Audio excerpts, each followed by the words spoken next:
रामकृष्ण हरी मंडळी श्री स्वामी समर्थ यंदा मकर संक्रांत पिवळ्या रंगावरती आलेली आहे। ही गोष्ट सगळ्यांनाच माहीत झालेली आहे, परंतु नेमकी कोणती साडी आपल्याला घालायची नाही किंवा बांगड्या घालत असताना कोणत्या बांगड्या आपल्याला घालायच्या नाहीत किंवा कोणते नियम पाळायचे आहेत, यासोबतच आपण जेव्हा केसामध्ये गजरा माळू किंवा फुले घालू त्यावेळेस आपण कोणता गजरा चुकून देखील घालायचा नाही, हळद वापरायची की नाही किंवा सोन्याचे दागिने वापरावे की नाही, शिवाय कोणता दागिना आपल्याला यावर्षी मकर संक्रांतीला चुकून देखील घालायचा नाही। याशिवाय एक पदार्थ आपल्याला या दिवशी मकर संक्रांतीच्या दिवशी चुकूनही खायचा नाही। तर मकर संक्रांतीच्या बाबतीत नेमकी कोणत्या गोष्टी आपल्याला वर्ज्य करायच्या आहेत आणि कोणत्या गोष्टी आपण घालायच्या आहेत, याशिवाय महिलांनी शृंगार करत असताना कोणत्या नियमांचं पालन करावं अशी बरीचशी माहिती आज या व्हिडिओतून पाहणार आहोत। त्यासाठी व्हिडिओ शेवटपर्यंत पहा। चॅनलवर नवीन असाल, पहिल्यांदाच माझे व्हिडिओ पाहत असाल तर नक्की चॅनलला सबस्क्राइब करा आणि जास्तीत जास्त लोकांपर्यंत शेअर करा। सर्वात आधी आपण या वर्षीची जी मकर संक्रांत आहे तर ती ऐकूया। तर मंगळवार दिनांक 14 जानेवारी 2025 या दिवशी मकर संक्रांत आहे, म्हणजे शके 1946 पौष कृष्ण 1 रोजी सकाळी 8:54 सूर्य मकर राशीमध्ये प्रवेश करीत आहे। मंगळवार दिनांक 14 जानेवारी 2025 रोजी सकाळी 8:54 पासून ते संध्याकाळी 4:54 संक्रांतीचा पुण्यकाळ आहे। सूर्याचे मकर संक्रमण बालव कारणावर होत असल्याने वाहन वाघ असून उपवाहन घोडा आहे।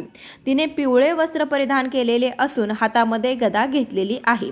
केशराचा टिळा लावलेला आहे। वयाने कुमारी असून बसलेली आहे। वासाकरता जाईचं फूल घेतलेलं आहे। पायस भक्षण करीत आहे। सर्प जाती आहे। भूषणार्थ मोती धारण केला आहे। वारनाव व नक्षत्र नाव महोदरी असून सामुदायिक मुहूर्त 45 आहे। पूर्वेकडून पश्चिमेस जात आहे व वायव्य दिशेस पाहत आहे। संक्रांतीने ज्या वस्तू परिधान केलेल्या आहे तर त्या वस्तू महाग होतील। संक्रांती जेथून आलेली आहे तेथील जनतेला सुख प्राप्त होईल। पर्व काळामध्ये आपल्याला काय काय दान द्यायचं आहे तर बघा, नवे भांडे, गायला घास, अन्न, तिलपात्र, गूळ, तीळ, सोने, भूमी, गाय, वस्त्र, घोडा इत्यादीचं यथाशक्ती आपल्याला दान करायचं आहे। संक्रांतीमध्ये दात घासणे, कठोर बोलणे, वृक्ष गवत तोडणे, गाई म्हशीची धार काढणे, कामविषयक सेवन करणे, ज्येष्ठांचा अनादर करणे, यासोबतच मांसाहार करणे, तर ही कामे आपल्याला वर्ज्य करायची आहे। तर तुम्ही संक्रांत व्यवस्थित ऐकली असेल तर यंदा संक्रांत जी आहे तर ती पिवळ्या रंगावर आलेली आहे, म्हणजे संक्रांती देवीने पिवळे वस्त्र परिधान केलेले आहे। त्या कारणास्तव आपण संक्रांती देवीने जे वस्त्र परिधान केलेले आहे तर ते वस्त्र आपण परिधान करू नये अशी एक बाब पूर्वपार चालत आलेली आहे। ही एक परंपरा आहे। त्या कारणास्तव आपण संक्रांती देवीने पिवळ्या रंगाचं वस्त्र परिधान केलेलं आहे, म्हणून आपण पिवळ्या रंगाचं वस्त्र परिधान करू नये, म्हणजे पिवळ्या रंगाची साडी किंवा पुरुषांनी मुलांनी पिवळ्या रंगाचे कपडे या दिवशी आपल्याला परिधान करायचे नाहीत। या व्यतिरिक्त आपण हिरव्या, त्यानंतर लाल, जांभळ्या, निळ्या, गुलाबी, केशरी अशा रंगाचे कपडे तुम्ही परिधान करू शकता। शिवाय तुम्ही काळ्या रंगाचे देखील कपडे परिधान करू शकतात। बऱ्याच जणांना प्रश्न पडतो की काळा रंग हा अशुभ मानला जातो, मग संक्रांतीच्या दिवशी काळा रंग का परिधान केला जातो?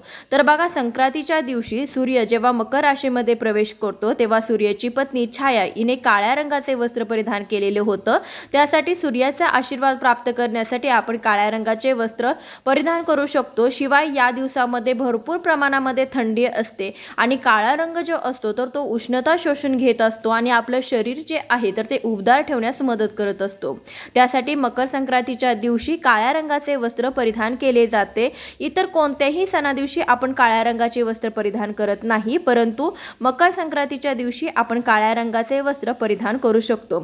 तरी देखील तुमच्या परंपरेमध्ये, तुमच्या घराण्यामध्ये जर काळ्या रंगाचे कपडे परिधान करत नसतील तर तुम्ही काळ्या रंगाचे कपडे परिधान करू नका। याशिवाय तुम्ही इतर कोणत्याही रंगाचे, म्हणजे पिवळा रंग सोडून इतर कोणत्याही रंगाचे तुम्ही कपडे घालू शकता, साडी नेसू शकता।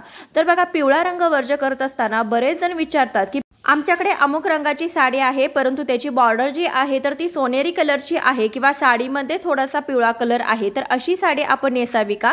तर बघा, पिवळा रंग आपल्याला पूर्णपणे वर्ज्य करायचा आहे, परंतु जर तुम्ही समजा लाल साडी नेसणार असाल, त्याची बॉर्डर जर सोनेरी असेल तर ती तुम्ही साडी नेसू शकता, कारण की बऱ्याच साडींची जी बॉर्डर असते तर ती सोनेरी कलरची असते। तर सोनेरी कलर हा आपल्याला वर्ज्य करायचा नाही, तो थोडासा पिवळसर असला तरी देखील सोन्याचा रंग आपण वापरू शकतो, सोन्याचे दागिने वापरू शकतो। फक्त पूर्ण पिवळसर किंवा पिवळ्या रंगामध्ये जे शेड असतात, डार्क पिवळा किंवा कमी पिवळा किंवा आंबा कलर, असे कलर तुम्हाला यावर्षी संक्रांतीला वर्ज्य करायचे आहे। या व्यतिरिक्त इतर कोणतेही तुम्ही कलर यूज करा, परंतु आपल्याला एक दिवस हा कलर जो आहे तर तो आपण वर्ज्य केला तर काहीही हरकत होत नाही। याशिवाय बरेच जण विचारतात की पिवळा रंग जो आहे तर तो आपण किती दिवस वर्ज्य करायचा आहे, मकर संक्रांतीला किंवा रथसप्तमी पर्यंत का संपूर्ण वर्षभर? तर बघा, हा जो कलर आहे तर तो तुम्ही मकर संक्रांतीच्या 3 दिवसांमध्ये म्हणजे भोगी, संक्रांत, किंक्रात या दिवसांमध्ये तुम्ही वर्ज्य करू शकता। आमच्याकडे हा जो कलर आहे तर तो रथसप्तमी पर्यंत देखील पाळला जातो, म्हणजे जेव्हा आपण हळदी कुंकू करतो किंवा रथसप्तमीच्या सणाला देखील हा रंग पाळला जातो आणि हा रंग घातला जात नाही संक्रांतीने जो रंग परिधान केलेला आहे, कारण की मकर संक्रांतीपासून ते रथसप्तमीपर्यंत हा जो महिना आहे, हा जो पौष महिना आहे तर तो भगवान सूर्यदेवांना समर्पित असतो आणि त्यासाठी संक्रांतीने जे वस्त्र परिधान केलेले आहे ते वस्त्र हा पूर्ण महिनाभर किंवा तुम्ही संक्रांतीच्या सणाला, जसं की मी सांगितलं 3 दिवसाचा संक्रांतीचा सण असतो, त्या 3 दिवसामध्ये किंवा जेव्हा तुम्ही कधी हळदी कुंकू करणार आहात तर त्या हळदी कुंकवाला तुम्हाला वर्ज्य करायचं आहे। इतर कोणत्याही दिवशी तुम्ही पिवळा रंग घातला किंवा वर्षभर घातला तरी देखील काहीही हरकत नाही।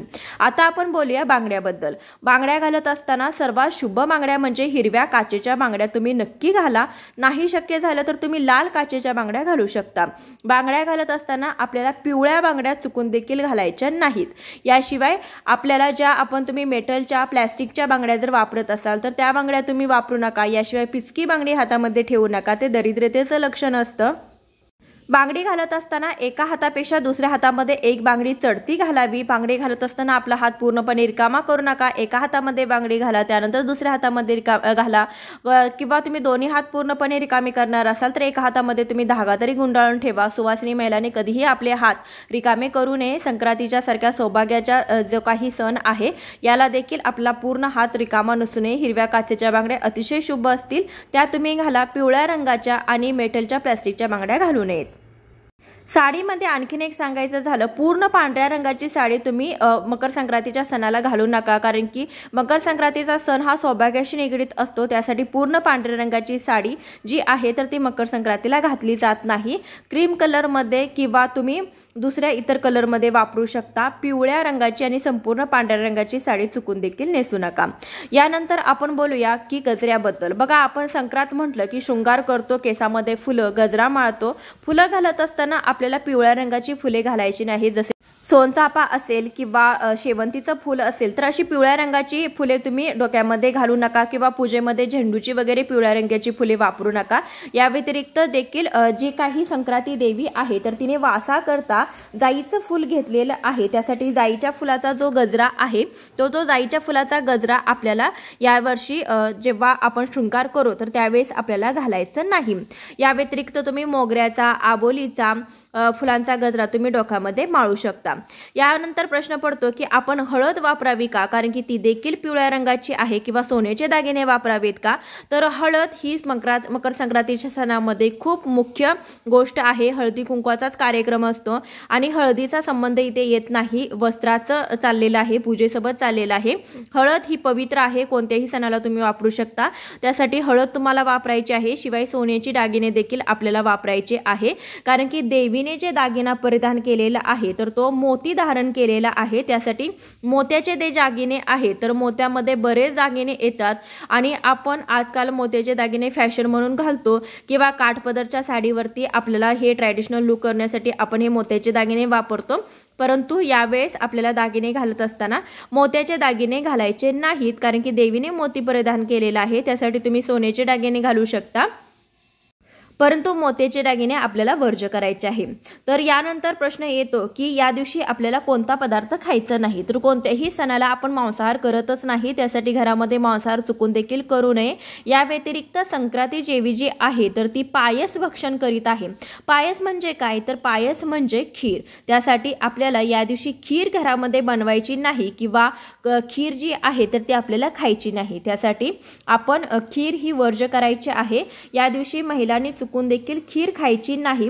एकांतरित संक्रांती देवी जी आहे तर त्यांनी जी वस्त्र परिधान केलेले आहे, जे दागिने घातलेले आहेत ते आपल्याला घालायचे नाहीत। यामध्ये पिवळ्या रंगाचे वस्त्र म्हणजे साडी घालू नये, बांगड्यामध्ये पिवळ्या रंगाच्या बांगड्या घालू नये, गजऱ्यामध्ये जाईचा फुलांचा गजरा घालू नये, या दिवशी आपण मोत्याची दागिने घालू नये व खीर खाऊ नये, हे नियम आपल्याला पाळायचे आहेत। बऱ्याच जणांना प्रश्न पडतो की हे सर्व नियम पाळणे अनिवार्य आहे का? तर बघा, प्रत्येकाची श्रद्धा आणि परंपरा ही असते। तुमच्या मनाला जर पटत नसेल तर तुम्ही यामधला कोणताही नियम नाही पाळला तरी देखील चालेल, परंतु पूर्वपार ज्या काही परंपरा आहेत त्यानुसार बऱ्याच जणांकडे हे नियम पाळले जातात। तुमच्याकडे पाळत असतील तर नक्कीच तुम्ही हे नियम पाळू शकता। ज्यांच्याकडे पाळत नाही तर त्यांनी नाही पाळले तरी देखील काही हरकत नाही। आमचं सांगण्याचं काम आहे, त्यासाठी आम्ही सांगत आहोत। तुमच्या मनाला जे योग्य वाटेल ते तुम्ही करू शकता। एक दिवस आपण हा नियम पाळला तर काहीही हरकत नाही। तर आपण रोजच पिवळ्या रंगाचं वस्त्र कधी घालत नसतो आणि आपल्याला फक्त हा नियम पाळायचा नाही म्हणून त्या दिवशी आवर्जून पिवळ्या रंगाचं वस्त्र घालणं असं करणं काहीही गरजेचं नाही, कारण की एक दिवस आपण पिवळ्या रंगाचं वस्त्र घातलं नाही तर काहीही फरक पडणार नाही।